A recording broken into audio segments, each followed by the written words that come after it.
I'm tired.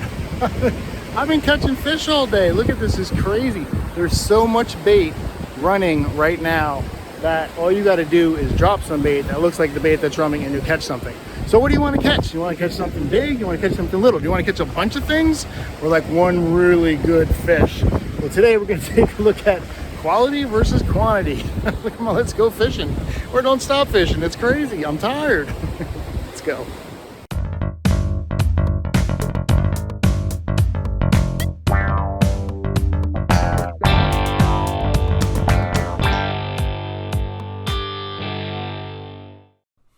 All right, before we even get started, let's take a ride over to Scoops. It's Scoops Ice Cream and Donut Shop, and they have a big sign that says donuts.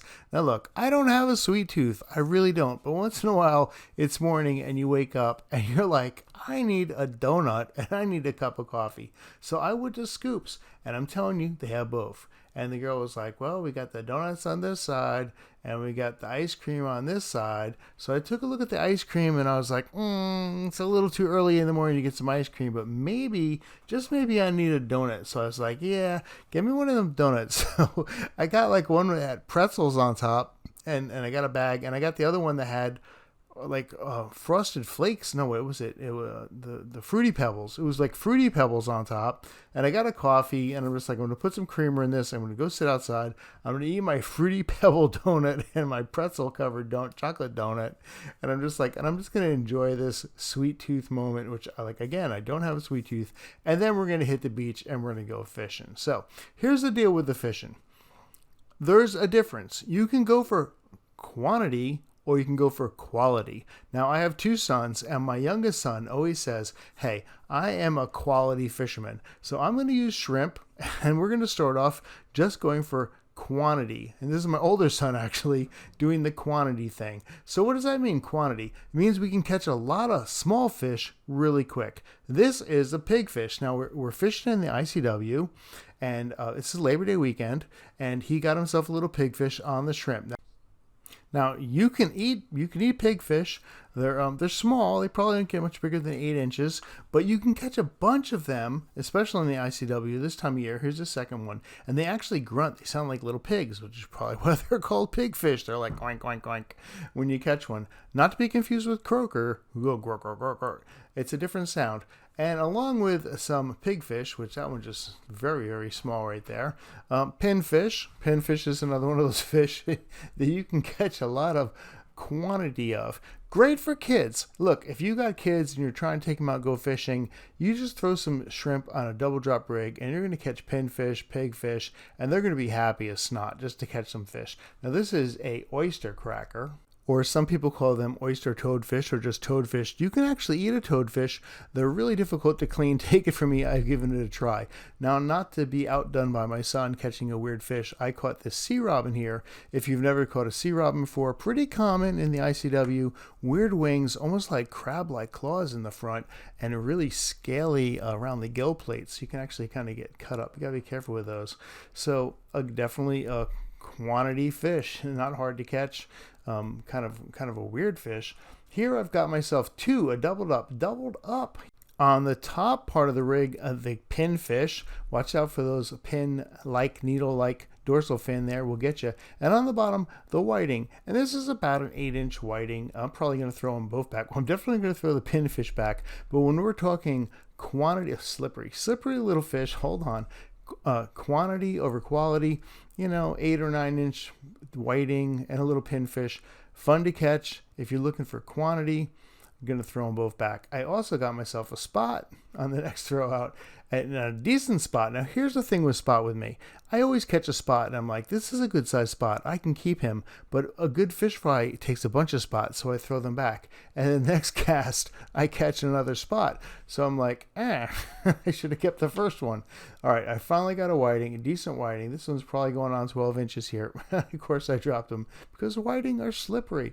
But now we're almost getting into the quality, right? Now we're not talking quantity anymore. Can I please hold on to this stupid whiting? He's going in the bucket. It doesn't matter. I'm keeping him.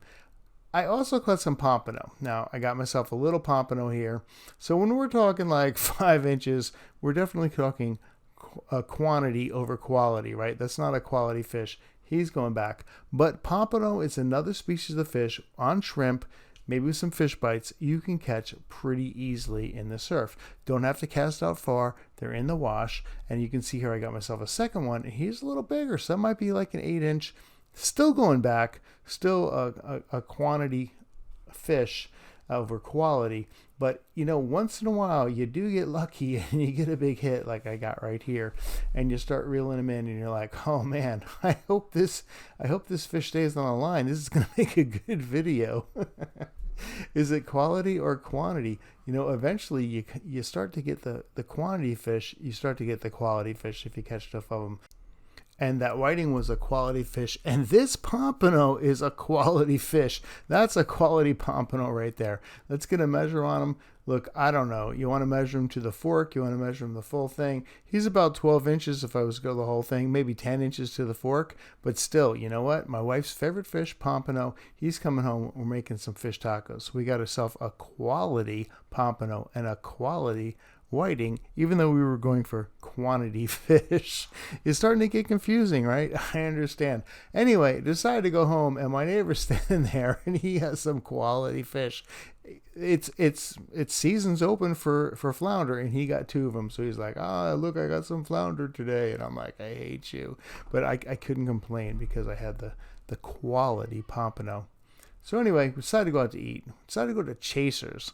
Have you not been to Chasers? You pretty much got to be a local to go to Chasers because you're not going to even know it's a restaurant if you're on the outside. There's a small sign, says Chasers, and you go inside, and there are all locals in there. Now, the reason I wanted to go to Chasers is because, forget the menu. I'm going to look over the menu. Nah, I'm not getting anything on this menu. Tell them you want the wings, and tell them you're a local, and you want the hot wings. You want their special hot sauce. And he'll be like, oh, I got you, dude. You want the wings with the hot sauce. And I'm like, yeah. So he's like, yeah, over your head hot sauce. And I'm like, yeah, bring it on, buddy. He's like, all right, wrote it all down. And he poured them out. I have heard Chasers has the best wings on the island. Now, there's a lot of food you can get. You can see everybody else got something different here. Fine, some great onion rings, some great French fries. It looks like some good hamburgers and such. But you know what? I'm like, this is the best wings on the island. I'm getting the wings. So there they are. So I took a bite, and I can tell you they did not disappoint. They were meaty. They were delicious. The hot sauce was actually hot. They probably are the best wings on the island. Check it out. Go to Chasers. Tell them Sands in the Surf sent you. Tell them you want the hot sauce on the wings. And tell them you want some extra napkins too. All right, let's turn around and go for some quality fish. First of all, quantity fish on shrimp, but quality fish, the bait's running. Let's throw that cast net out there and let's get some. There's so much bait in the surf right now. And you can just throw the net, and pretty much anywhere that net's going to hit, you're going to get yourself some finger mullet. And there's some big ones out there. So you're going to need to bump up your hook, right? We had a 1-aught hook on the double drop rig. We're going to bump that up to a 3-aught hook with steel leader because we might be catching some blues or some Spanish using the finger mullet. Now check this out. There's some swimmers out there. Can you see them right in front of my rod? There's nobody swimming up the beach and no one swimming down the beach. But this is going to go along with quality. Hey, let me show you this. Quality release program. Here's my son. He caught a stingray. Not exactly quality, right? But how do you release it? Just kind of give him a little nudge there with the end of the rod. You go back in the water, stingray. Swim. Swim away. All right, so we're out there and we're fishing, and with the minnows, I'm catching a baby shark. Yeah, great. There's your quality. A little shark. We'll just let him go. So now we got a stingray and a shark, but we're working our way up. We're working our way up. Here I got a nice hit again on this is on the minnow, the finger mullet that's just swimming out there, catching them in the cast net, and I'm pulling it in. And what do I got here? Thought it was a tarpon. I thought I had a tarpon on the line. No, this is the poor man's tarpon, my friend. It's called a ladyfish. So if you've not caught one, they're actually kind of fun. They fight a little bit, but he's just going to go right back in the water there and release him. There he is, little ladyfish. Filled with bones, from what I understand, make great bait for shark and other things, but I have enough finger mullet, so I'm just going to let him go and see what else I can get. Now, then what happened was the dragonfly landed on my rod. There's a dragonfly in my rod. That has got to be good luck. And I think it was, at least for my son Josh. Here's Captain Josh. Now, check this out. This is impressive. He has here a very short rod, a light tackle, and a 3/0 hook with a finger mullet. And he lands himself a 4-foot fine-tooth shark. I'm telling you, this is a 3/0 hook. If you don't think you can catch big fish on little hooks, this should prove it right here. Now, the dog was like, hey, I want to check out this shark. So we had to kind of like grab the dogs and pull them back in before they get eaten by the shark. Like, hey, get away from the shark. But I went down there and I got that hook out. I can guarantee you that was a 3/0 hook on a float rig I had made and a 4-foot fine-tooth shark. So you can catch big fish on really small hooks. That's the lesson learned here. So I got them over here in quality fish. Is it on the quality side? Well, probably not as far as eating them. I mean, we're obviously going to release this shark, but fun to catch, seriously fun to catch. Now, here is one I was waiting for all day long. Quality bluefish. Yes, I do like to eat bluefish. I have no problem with it as long as I eat them that night, and I was hoping to get one. And I got one finally, and I'm pretty happy with it. And he's probably not bigger than 1.5 feet tops, but definitely a keeper because there's no size limit. You can keep 3 a day. The only thing is, if you want to keep them, they say to bleed them. So you see right there, I cut right through the gill plate, and I'm just going to take it down there in the water, and I'm just going to kind of give it a little shake around and let the blood flow out of it. And I'm going to take them home and make some fish tacos.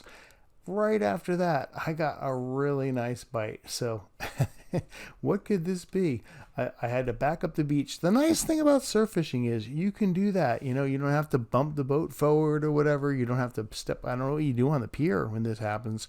The fish starts running towards the shore. You back up. He starts like running with line. You go forward. That's the cool thing about it. And when he wants to run, like he is doing right here, you just let him run, and then you start reeling him back in again. Let him take that, set the drag so he can run, whatever it is. Big fish. Let them run. So it turned out to be, it was my turn to catch a shark. Is that a quality fish? As far as catching goes, yeah. As far as keeping goes, maybe not. But I already had that big whiting and I already had that big bluefish. So my fish tacos were set. And it turned out to be a fine-toothed shark. There just seemed to be a bunch of them out there. He's probably about, 4 foot as well. Probably about the same size my son got. And I got to go get my pliers and just roll him over there. And that hook was set. It was set pretty good in the side of his mouth. Circle hooks are the way to go. So that was actually a 5/0 circle hook because I had a bluefish bite off my 3/0. Took him down to the water and just shook his tail out until he got his mojo back. And then I released him. And as soon as he kicked a little bit, I was like, yeah, you can go. So get out there, get fishing. It doesn't matter if you want to go for quality or quantity. There's a lot of good fish out there. All right, we'll see you in the surf.